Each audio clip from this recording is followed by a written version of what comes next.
Welcome to a new episode of Cheaters Always Cheat. Like, subscribe, and share to stay connected. Hey there, I'm Rick, a 27-year-old guy. I want to share a bit about my ex-girlfriend, Maya, who is 25. We were deeply in love, or at least, I was head over heels for her. I never thought she would betray my trust and cheat on me like she eventually did. When Maya and I first met, she had just graduated from college, and I was already working at a tech company that was growing rapidly. It felt like a spark ignited between us from the very beginning. There was something special about her that I couldn't quite figure out. Our first encounter took place at a birthday party for my friend's sister. Maya and my friend's sister had been college buddies. I think she noticed me glancing in her direction during the party because she looked back at me a few times. After some internal debate, I finally got up the courage to approach her. Back then, I wasn't as slim as I am now. I carried a bit of extra weight, which runs in my family and has been a part of me since I was a kid. Over the years, I faced many rejections and even had girls laugh at me when I tried to talk to them. So, I didn't expect anything different with Maya. She was absolutely stunning, and I prepared myself for either being ignored or getting the cold shoulder. But she surprised me. She engaged with me politely, and we spent the entire night talking and having an amazing time together. That night made me feel good and confident for the first time in a long while. Our connection was so strong that we exchanged contact information, and I didn't waste any time calling her when I got home. This was the start of us spending more time together, going on lunch dates, and watching our friendship grow into something more over time. Maya stood out from other girls her age in a special way. She was kind, sharp-witted, and smart, qualities I noticed from our very first conversation. My attraction to her went beyond her physical beauty. What truly drew me to Maya was her intelligence and sense of humor. Not many girls had given me the chance to go on multiple dates, but Maya generously gave me that opportunity. I have always been captivated by intelligence. I don't enjoy being around people without ambition, direction, or future plans. Maya embodied all of these qualities. Fresh out of college, she was actively pursuing job opportunities, diving into a whirlwind of interviews, and was so dedicated to her career path. Witnessing her commitment was truly inspiring. I hadn't been in a serious relationship since high school, not because I couldn't maintain one, but because the girls were looking for something more than the love of a nerdy guy, which I admittedly was back then. So, meeting and dating someone like Maya felt like a significant achievement for me. It had been 3 months since Maya graduated, but she was struggling to find a job. She had moved out of her college dorm and into her friend's place, but making ends meet was becoming increasingly difficult. Her parents were not financially well off enough to support her after graduation, and they had made it clear that she needed to take care of herself. Unfortunately, her friend's living situation wasn't ideal. The friend was often inattentive and frequently had her boyfriend over in their one-bedroom flat. This arrangement was negatively affecting Maya's mental health, so I suggested she take a break and move in with me. Although I was just beginning my career in the tech industry, my salary was decent. I earned enough to provide for both of us without needing her financial contribution. We shared a spacious one-bedroom apartment, and I took care of the rent, bills, and groceries all on my own. I never minded it because I loved her and thought it was worth spending extra money on her. Blind love, right? Throughout our relationship, things went smoothly, and we rarely had any significant arguments. Maya managed the household chores like doing the dishes and laundry, handled grocery shopping, and met my personal needs. She was fantastic in bed, and I cherished every moment we spent together. Before Maya and I became a couple, she shared her past experience with an abusive ex-boyfriend from college. I assured her that I was a gentleman and would keep my word. Throughout my life, I had never struggled with anger issues and had never resorted to violence, even with women, so she could feel safe around me. Surprisingly or not, I had never been unfaithful in previous relationships and had no intention of cheating on her either. My job allowed for a mix of remote and on-site work, so I balanced my time between our home and the office, which meant we could spend a good amount of time together. To show my transparency and commitment, I proposed a rule that we inform each other about our whereabouts, the people we were with, and our activities whenever we went out. I did this to demonstrate my sincerity and to assure her that I had nothing to hide. As our relationship developed, we introduced each other to our families and gradually got to know each other's circle of friends, especially those who were close to us. I didn't have a best friend, but Maya did, and her name was Andrea. Maya and Andrea had been roommates in college and spent an incredible amount of time together, forming a bond that was more like sisters than just friends. Andrea was a frequent visitor at our house, and over time, she became like part of our little family. It was nice to have her around, and her presence added a lively touch to our home. Andrea had a stable job as a manager at a popular retail store in our city, which kept her quite busy. She lived with her two sisters, who were also working professionals. They all shared a cozy home and supported each other, making it a vibrant household. Andrea often mentioned that Maya had the opportunity to work at the same supermarket, but Maya turned it down. She was determined to pursue a corporate job, aiming for a career that aligned with her long-term goals. It seemed like Maya had grown used to me taking care of her, although I never brought this up in our conversations. Andrea would often tease Maya in a playful manner, calling her spoiled because she didn't have to worry about finances or household chores as much. Maya, on the other hand, would defend herself, explaining that she had worked hard during her teenage years and throughout college with various part-time jobs. She felt that she had earned the right to relax and be taken care of for a change. I understood her perspective and was more than happy to provide that support. I had no reservations about taking care of Maya. In fact, I felt a sense of pride in being able to meet her needs and make her life easier. It gave me joy to see her happy and relaxed, knowing that I was the one providing for her. One evening, while we were dining at a fancy restaurant to celebrate my recent promotion, Maya caught me by surprise. She looked at me with a sparkle in her eyes and asked, "What if we got married?" I was taken aback and stumbled over my words for a moment. Although the idea of marrying her had crossed my mind many times, there were still many factors I felt we needed to consider. I told her that we would marry when the timing felt right, and her face lit up with a beautiful smile that melted my heart. In all honesty, I wanted Maya to establish her career before we took our relationship to the next level. I always envisioned a future with her, where we would build a life and family together. The thought of marriage and starting a family had always been in the back of my mind, especially since Maya came into my life. I even had an engagement ring ready for the perfect moment, but I was waiting for her to feel more secure in her career first.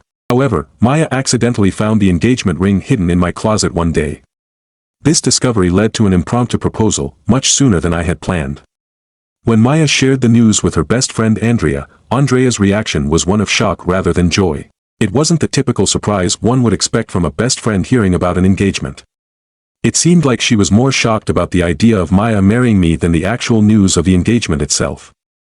I had expected a lot more enthusiasm from Andrea when she heard the news, especially since she would be the maid of honor. Instead, her reaction was far from what I had imagined. She responded with a somewhat skeptical, "Are you serious?" and then, almost carelessly, dropped her purse on the floor. She took Maya's ring and glanced at me, but it was with a forced smile that didn't quite reach her eyes. Having spent considerable time around both of them, I could easily tell the difference between Andrea's genuine smiles and her forced ones. I didn't mention any of this to Maya, but deep down, I had a feeling that Andrea wasn't genuinely happy for her friend. Over the years, I had noticed that Andrea was always overly nice to me, which sometimes felt a bit strange. There was this one particular instance when the three of us were hanging out at our apartment. While Maya was in the kitchen preparing some snacks, Andrea took the opportunity to subtly hint that Maya might not be the person I thought she was. I understood the implication behind her words, but I pretended not to catch on. Out of curiosity, I asked her to clarify what she meant, but Andrea only vaguely mentioned that I would eventually figure things out. She was a bit tipsy from the drinks we had, so her message wasn't very clear, and I couldn't draw any solid conclusions from that conversation. As we started planning the wedding, it became evident that Maya's dream of an extravagant event was at odds with my budget and practical priorities. She envisioned a grand celebration, while I believed in planning for a stable life beyond the wedding day. I wanted us to start a family soon, which meant needing a larger apartment and preparing for more responsibilities. Despite Maya's enthusiasm for a lavish wedding, I was firmly against it. She often talked about her dream of a big, costly wedding, but we both knew it wasn't realistic for our financial situation. Surprisingly, a few months before the wedding, Maya found a job. Even though I couldn't afford the gown and bridesmaids' dresses she wanted, Maya decided to get a job to cover those expenses herself. Her choice to take on this responsibility impressed me, and I hoped she would continue her career after we got married. However, despite having a job, she didn't contribute to the overall wedding costs. Her earnings went toward her gown, shoes, accessories, and her bridesmaids' needs. Consequently, I ended up paying for the venue, the cake, and almost everything else by myself. As the wedding day approached, Andrea started texting me more frequently. She would ask about how I was sleeping and inquire about my shopping plans, finding many reasons to stay in touch. However, when we met in person or when she visited our house to help Maya, she acted normally, so as not to raise any suspicions. I had to tell Andrea to stop calling and texting excessively because I was worried it might harm my relationship with Maya. I hesitated to bring this up with Maya, fearing it could affect her friendship with Andrea or disrupt the wedding preparations, especially since Maya trusted Andrea so much. I suspected that Andrea might be trying to seduce me or convince me to rethink my decision to marry Maya. On the night of Maya's bachelorette party, I received a call from Andrea while I was drinking with friends in the hotel's club area where we were staying. She said she had something important to show me. At first, I didn't want to go, thinking she might try to seduce me one last time. But when she mentioned Maya and a familiar name, I decided to check it out. I took one of my friends with me and went upstairs to the hotel room where the bachelorette party was happening. Outside the door, I saw Andrea waiting for me. She said something unbelievable, and when I opened the door, my heart sank. Just before I opened the door, I heard soft sounds coming from the room, and my chest tightened as I touched the door handle. To my utter shock, I saw Maya sitting on another man's lap, who I assumed was the male dancer they had hired for entertainment. When she noticed me, she quickly got off him and struggled to cover herself with a sheet. I immediately recognized the man. As Andrea had told me, he was Maya's ex-boyfriend from college. I couldn't hold back my tears, it was too much to handle. Without saying anything, I turned and left the room. My friend, who had accompanied me upstairs, was also in shock. He tried to talk to me, maybe to calm me down, but I pushed him away and kept walking. As I made my way down the hallway, I overheard Maya yelling at Andrea, "Why would you do this to me? My life was going perfectly, and now you've ruined it." Andrea shot back, "I told you Rick deserved better. He's been nothing but good to you. I advised you to break up with your loser boyfriend and be with Rick, but you wanted to have it both ways." I didn't bother to turn around. It was hard to believe that Maya had been deceiving me all along. The pain I felt was excruciating, and no matter how much I wished to bear it, I found it utterly overwhelming. Andrea, in an unexpected move, attempted to confront me, but I shut her out by slamming the door in her face. Desperately seeking solace, I drowned my sorrows in alcohol until the line between reality and illusion blurred into obscurity. The following morning greeted me with a flood of missed calls from Maya and others, with Maya already adorned in her bridal attire by the time I left the room. Witnessing her distress upon my emergence only fueled the embers of my anger as she questioned my lack of preparation for our impending nuptials. In a fit of frustration, I lashed out, pushing her away and abruptly announcing the cancellation of the wedding. The shock reverberated through the room, with bewildered faces questioning the sudden change of heart. Even my own parents stood aghast, unable to comprehend the abrupt turn of events, especially considering the significant investment I had made in the wedding preparations. Yet, the depth of my heartache rendered me incapable of offering any coherent explanation, leaving me to stew in a tumult of emotions. With a piercing gaze fixed upon Maya, I felt a storm raging within me, fueled by a potent mixture of fury and betrayal.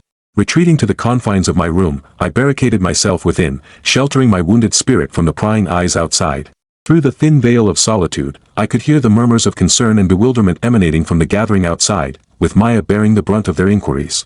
Yet, her responses remained elusive, shrouded in a veil of feigned unconsciousness, as a few kind souls rushed to her aid. Emerging from the shroud of darkness that enveloped me, I gathered a few belongings and silently departed from the scene of turmoil.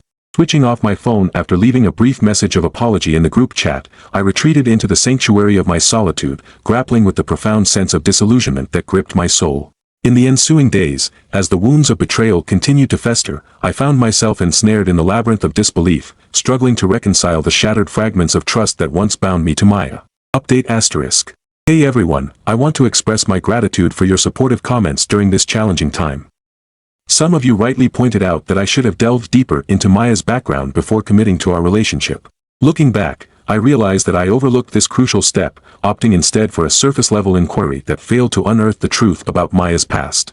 Speaking of Maya, our recent encounter only served to compound the confusion and turmoil swirling within me. Despite her culpability in the events that transpired, she sought to cast blame upon me, painting me as the villain in this tragic tale. Her attempts to manipulate the narrative and absolve herself of wrongdoing only served to deepen the chasm that now lay between us. In a shocking revelation, Maya admitted to maintaining ties with her ex-boyfriend throughout the course of our relationship, citing my purported neglect as justification for her infidelity. Her words pierced through the veil of denial that had clouded my perception, laying bare the painful truth of her deceit. It was a bitter pill to swallow, realizing that the foundation upon which our love was built had been nothing more than a facade. As I grapple with the aftermath of this revelation, I am reminded of the fragility of trust and the insidious nature of deception. Though the wounds may heal with time, the scars they leave behind serve as a haunting reminder of the fragility of love and the dangers of misplaced trust. Right now, I'm feeling really mixed up. I never ignored Maya or said no to what she wanted. I worked really hard to take care of her and manage our money. But as I'm writing this, I can't shake the feeling that she might have been seeing her boyfriend behind my back. She's even suggesting we pick a new date for the wedding to avoid feeling embarrassed. It's clear her apology for hurting me wasn't enough. It feels like I cared about her more than she cared about me. I told her I can't marry her. I just can't. I also asked her to leave my house and change the locks. After I saw Maya yesterday, I talked to Andrea and thanked her for helping me. Andrea told me Maya was using my money to help her boyfriend. Maya was going to the gym every evening, but I found out she was actually meeting her old boyfriend.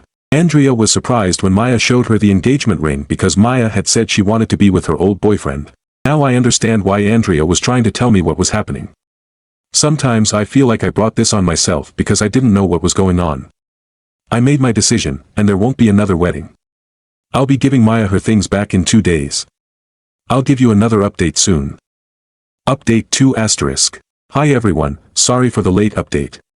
3 weeks ago, I met Maya again, and something surprising happened. When I told her we weren't going to be together anymore, let alone get married, she said something really mean. She looked at me and asked if canceling the wedding would help me find someone else because no one would want to be with me because of my weight. It hurt a lot to hear that from someone I loved. That's when I realized she wasn't the person I thought she was. After that, Maya threw my engagement ring at me and left angrily. I blocked her on social media and her phone number. But before I did, I went to see her parents and told them everything. They were really disappointed when they found out what Maya had been doing. About a week later, Maya called me from a different number. She sounded different, more calm and respectful. She asked if we could meet because she had something important to tell me. But I said she should tell me over the phone. Before she could, she started apologizing. Maya wanted us to forget all the bad stuff and start fresh. Can you imagine? Out of nowhere, she claimed she was pregnant with my baby. It sounded so strange, I couldn't help but laugh. I joked it wasn't April Fool's Day yet. Then, I hung up on her. But she kept calling, so I had to block her number. Turns out, her boyfriend left her when he found out she couldn't pay for everything anymore. And when she told him she was pregnant, he disappeared. So she thought she could trick me. Since then, she's been trying to reach me from different numbers. Just the other day, she showed up at my door without asking. Luckily, Andrea was there. But instead of being civil, Maya started yelling at Andrea, accusing us of things we didn't do. It got so bad I had to call the police. And now, I have a restraining order against her. I can't imagine how hard it must be for her without a job or someone to help with the baby. As for Andrea and me, we're just friends, nothing more. She checks in on me every now and then, but there's nothing romantic between us. Right now, all I want is to put my life back together and heal my broken heart. Though forgiving Maya seems impossible, she's facing the consequences of her actions. I'm still trying to move forward. Any advice would be appreciated. Thanks. Second story. Understanding why people cheat on their partners is really difficult. It's like intentionally hurting someone you promised to care about. Someone who's always been there for you, making sacrifices for your happiness. My own experience with betrayal happened a long time ago, but reading about others' similar stories recently made me want to share mine.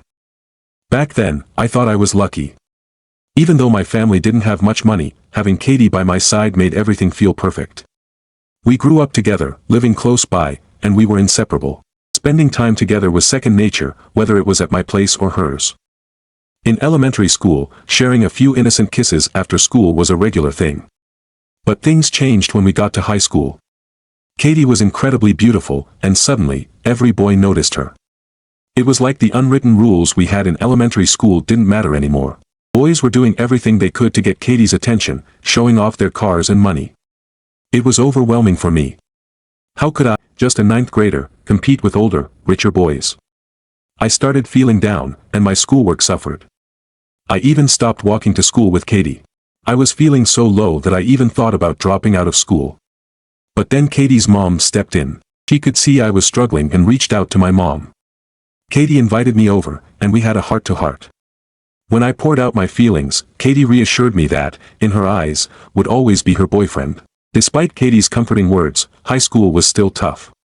The pressure of competing for Katie's attention took its toll on me. I felt like I was constantly fighting an uphill battle against the older, wealthier boys who seemed to have everything going for them. It was disheartening to see Katie being showered with attention from all directions while I struggled to keep up. As time went on, my feelings of inadequacy grew, and I found myself withdrawing from school and social activities. I became consumed by self-doubt and insecurity, wondering if I would ever be enough for Katie. It was a difficult period filled with uncertainty and inner turmoil. Despite my struggles, Katie remained a constant source of support and encouragement. She never wavered in her belief in me, even when I doubted myself the most. Her unwavering loyalty and love were like a beacon of light in the darkness, guiding me through the toughest times. Looking back on those days now, I realize how fortunate I was to have someone like Katie by my side. She taught me the true meaning of love and loyalty, and for that, I will always be grateful. While our journey together may have had its ups and downs, the lessons I learned and the memories we shared will stay with me forever. My enthusiasm for life surged once more, yet the unwanted attention from other guys persisted as we wrapped up our final year of high school. Wanting to solidify our commitment, I presented Katie with a promise ring, a symbol of our shared future, which she warmly embraced. Together, we began mapping out our aspirations. She aspired to pursue a career as a dental technician, while I leaned towards a broad year of study in arts and sciences at university. Opting to remain under our parents' roof served as a financial boon and was further bolstered by an unexpected offer from Katie's parents. This living arrangement proved beneficial for both of us, affording stability and support as we navigated the uncertainties of young adulthood. Amidst the urban clamor, we found solace in retreating to the tranquil countryside, where we'd park our car, unfurl a sleeping bag atop the hood, and gaze up at the starry expanse, lost in conversation and wishes upon shooting stars before retreating to the cozy comfort of the back seat. Our physical relationship had blossomed since the previous summer, deepening our connection in ways words could hardly capture. One fateful night, we drifted off to sleep in each other's arms, only to awaken to the aroma of breakfast wafting from Katie's parents' kitchen. Expecting a lecture, I steeled myself for what was to come, but to my surprise, Katie's parents welcomed us with open arms, their concern primarily centered around our safety rather than reprimand. In a bygone era before the ubiquity of cell phones, parental oversight was less stringent, allowing us a modicum of freedom to explore our budding romance. Katie's mom confided that our affection for each other had been evident for some time, while her dad beamed with pride at having such a fine young man as a potential son-in-law. Our physical intimacy was a realm of discovery and delight, each moment spent together a testament to our mutual affection and trust. To keep this tale succinct, I'll fast forward, though I yearn to share the myriad gestures of love and the countless cherished moments that defined our relationship. Katie's swift transition into the workforce post-graduation marked a new chapter for us. Securing an apartment together during my third year of university, we embarked on this next phase hand in hand. Embracing Katie's counsel, I gravitated towards a career in teaching, a decision that not only aligned with my passions but also afforded us precious time together. Following my fourth year, I seized the opportunity to propose, setting the stage for an early summer wedding post-graduation. These were exhilarating times, brimming with anticipation and the promise of a shared future filled with love, laughter, and boundless possibilities. We stayed in our cozy apartment for another year, and then, with the promise of stability, I secured a job. It was a milestone moment for us, marking the beginning of a new chapter. Fueled by dreams of a forever home, we embarked on the journey of purchasing a house, envisioning it as the backdrop to countless cherished memories. Our hearts brimmed with anticipation as we eagerly awaited the next step, starting a family. At the age of 28, with a sense of profound joy and responsibility, we welcomed our son, David, into the world. The experience was both awe-inspiring and nerve-wracking, catching me off guard despite my preparations. Drawing strength from the wisdom of mothers before me, I assumed the role of a supportive partner, ever attuned to Katie's needs and emotions. Through the intensity of childbirth, our bond deepened, forging an unbreakable connection between us. They say parenthood reshapes priorities, placing children at the forefront. Yet, in my heart, Katie remained the beacon of my universe, a source of endless wonder and admiration. She had always been my confidant, my love, my everything, and now, as a mother, she became the very essence of my soul. Without her, life seemed devoid of meaning. The pride I felt swelled even further with the arrival of our daughter, Hannah, 3 years later, completing our family. Katie's workplace, known for its generosity, granted its staff a special treat every other year, a 5-day weekend. These moments became cherished opportunities for family bonding, funded by the practice. With the kids growing older, I orchestrated a memorable trip to a bustling city with attractions galore, far removed from our usual visits to the grandparents.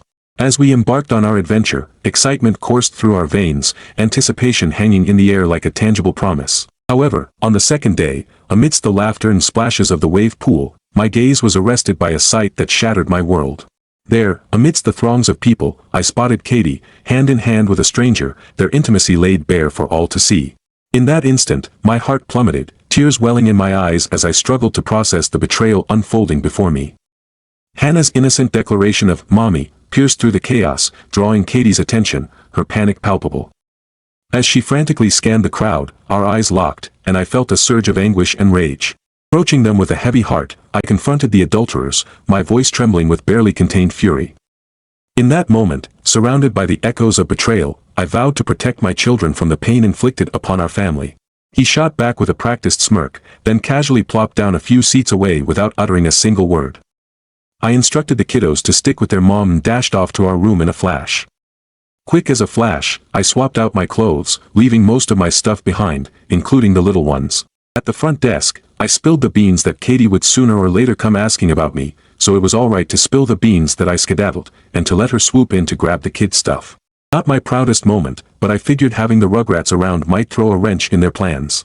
Then commenced an excruciatingly lengthy and lonesome 8-hour trek back home, punctuated by pit stops along the highway whenever my sobs threatened to drown out the road noise. Upon reaching our humble abode, I yanked the phone cord from the wall, plopped down, and penned lengthy missives for each kiddo, tucking them under their pillows. Tossed a mishmash of clothes and whatnot into a hockey bag, thinking they'd come in handy. All my grandiose romantic notions of a cozy bathtub rendezvous were tossed out the window. Instead, I filled it up, dumped in a hefty dose of bleach, and gathered up every last wedding photo, pre-kid snapshot, and intimate token I'd ever bestowed upon her. Even the marriage certificate got tossed into the mix. Before bidding adieu, I arranged the house as if I were throwing her the bash of the century. I snagged a couple hundred white candles, roped in a couple of Katie's work buddies to gather up oils and lotions she fancied, lined the path from the front door to the bathroom with candles galore, decked out the bathroom with more candles than you could shake a stick at, and set out the oils and lotions within arm's reach. Laid out fresh, fluffy towels like they do in fancy hotels, with the lingerie bits and bobs on top. I'd cut up, mind you. Kids were shipped off to the grandparents, and I enlisted the neighbors to light up the candle extravaganza after I buzzed from the airport. Our bedroom was transformed into a candlelit haven, with the sheets on her side of the bed folded back and sprinkled with rose petals. The whole shebang was meant to be a grand gesture, a homecoming for the ages. Left my wedding band smack dab on the kitchen table, snapped a few pics of the munchkins, and hit the road for good. In no shape to face anyone, I holed up in a budget motel, biding my time till Tuesday rolled around, taking advantage of the long weekend. Called up the principal, let him know I wouldn't be making it in, thanks to my less than ideal situation. Bright and early Tuesday morning, I met with a divorce lawyer and laid out my terms. I'd grab half the cash from our accounts, whichever had the most dough, but I'd wave my hand at any other assets. He shot back with a practiced smirk, the kind that made you want to roll your eyes and shake your head. Then, as smooth as butter, he sauntered over and settled himself into a chair a few spots away, acting like he didn't have a care in the world, not even bothering to mutter a single syllable. It was like he had rehearsed this exact scenario, down to the last detail. Meanwhile, I herded the kids over to their mom, giving them a quick reminder to stick close, before making a beeline for our room. Time was of the essence, and I wasted none in swapping out my clothes, leaving behind most of my belongings, including the little ones who were probably wondering what on earth was going on. At the reception desk, I spilled the beans about Katie needing to know my whereabouts eventually, and it was perfectly fine to spill the beans that I had hightailed it out of there. I even gave them the green light to let her into the room to grab the kids' stuff. Not exactly a shining moment for me, but I figured having the munchkins around might throw a wrench in their plans. Then came the long and arduous 8-hour journey back home, each mile feeling like an eternity, punctuated by pit stops along the highway whenever my sobs threatened to overwhelm me. When I finally pulled into our driveway, I wasted no time in disconnecting the phone jack, sinking into a chair, and pouring my heart out onto paper for each of the kids, slipping the letters under their pillows. Grabbed a mishmash of clothes and essentials, cramming them into a hockey bag in a whirlwind of emotion. All my lofty plans of a romantic evening went out the window. Instead of filling the bathtub with bubbles and rose petals, I filled it with water and a generous amount of bleach, a stark reminder of the mess our relationship had become. Then came the painstaking task of collecting every wedding photo, every snapshot from our pre-parenting days, every intimate gift I had ever bestowed upon her, right down to the marriage certificate itself, all of it destined for the same fate. But before I made my exit, I set the stage as if I were hosting the reception of the century. I rounded up a couple hundred white candles of all shapes and sizes, recruited 2 of Katie's colleagues to gather up her favorite oils and lotions, and set about transforming our home into a candlelit paradise. I lined the pathway from the front door to the bathroom with candles, creating a magical trail leading to relaxation and indulgence. The bathroom itself was a sight to behold, with candles adorning every available surface, and the oils and lotions placed within easy reach. Fresh, fluffy towels awaited on the toilet seat, alongside the lingerie and intimate items I had purchased for the occasion, meticulously cut into pieces as a symbolic gesture. With the kids safely in the care of their grandparents and our neighbors enlisted to light the candles upon my signal, I spared no effort in creating a scene that would linger in Katie's memory for years to come. Our bedroom became a sanctuary of flickering candlelight, with the sheets on her side of the bed folded back and sprinkled with rose petals, a silent invitation to rediscover the romance we had lost. It was meant to be a grand gesture, a homecoming fit for a queen. But as I left my wedding ring on the kitchen table, snapped a few final pictures of the kids, and walked out the door for the last time, the weight of my decision settled heavily upon my shoulders. With a heavy heart and a mind clouded by sorrow, I checked into a budget motel to wait out the storm, taking advantage of the long weekend to gather my thoughts and prepare for the uncertain road ahead. When Tuesday morning rolled around, I knew there was no turning back. I called up the principal, explaining my absence due to personal reasons, and made my way to the divorce lawyer's office to lay out my terms. I was willing to take half the money from our checking or savings account, whichever held the greater sum, but I would relinquish any claim to other assets in exchange for a clean break and a chance at a fresh start.